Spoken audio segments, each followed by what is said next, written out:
સ્થાનિક સ્વરાજ્યની ચૂંટણી દરમિયાન જ મહેસાણામાં એક અનિચ્છનીય ગંભીર બનાવ બન્યો છે. મતદાનના ગણતરીનો સમય બાકી છે ત્યારે મહેસાણા નગરપાલિકાના ભાજપના ઉમેદવારના ભાણેજની હત્યા થતા આરોપ લાગી રહ્યા છે કે ચૂંટણીના વિવાદને કારણે હત્યા કરવામાં આવી છે. મહત્વની વાત છે કે ગત મોડી રાત્રે કારમાં પસાર થઈ રહેલા યુવાનને 4-5 લોકોએ અટકાવી હુમલો કર્યો હતો અને તેમાં કોંગ્રેસના ઉમેદવારના પતિ હોવાનું પણ કહેવાય છે. આ ઘટનામાં કોંગ્રેસના ઉમેદવારના પતિ પણ ઘાયલ થયા હતા અને સારવાર માટે હોસ્પિટલ પહોંચ્યા હતા, પરંતુ હાલ તેઓ ગાયબ છે. શું છે સમગ્ર મામલો? આવો વિગતે વાત કરીએ આ અહેવાલમાં. નમસ્કાર, હું ચિરાગ વર્ષાબેન, આપ જોઈ રહ્યા છો સ્વમાન. મહેસાણામાં મનપાની ચૂંટણીનો જંગ ચાલી રહ્યો છે. દરમિયાન એક દુઃખદ ઘટના સામે આવી છે.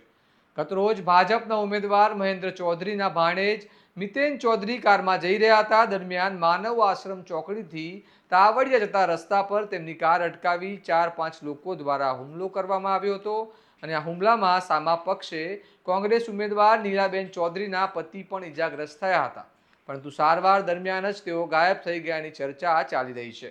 મતદાનને કલાકો બાકી છે ત્યારે હત્યાનો બનાવ બનતા મહેસાણામાં ભારે ચર્ચાઓ સાથે પોલીસની કાર્યવાહી પર પણ સવાલો પેદા થવા લાગ્યા છે. મોડી રાત્રે બનેલી આ ઘટના રાજકીય કારણોસર ઘટી હોવાનું કહેવાય છે, તો કેટલાક લોકો જૂની અદાવત પણ માની રહ્યા છે. વોર્ડ નંબર 4ના ભાજપના ઉમેદવારના ભાણેજની હત્યા થઈ એ બબાલમાં કોંગ્રેસના મહિલા ઉમેદવારના પતિને જવાબદાર માનવામાં આવે છે.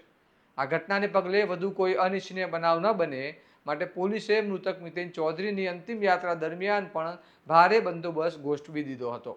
આ ઘટનામાં હાલ પોલીસ ફરિયાદ અને આરોપીને પકડવા માટેની તજવીજ હાથ ધરવામાં આવી છે અને પોલીસે આ ઘટનાને પગલે સઘન પેટ્રોલિંગ શરૂ કરી કાયદો વ્યવસ્થા જાળવવાનો પ્રયાસ શરૂ કરી દીધા છે.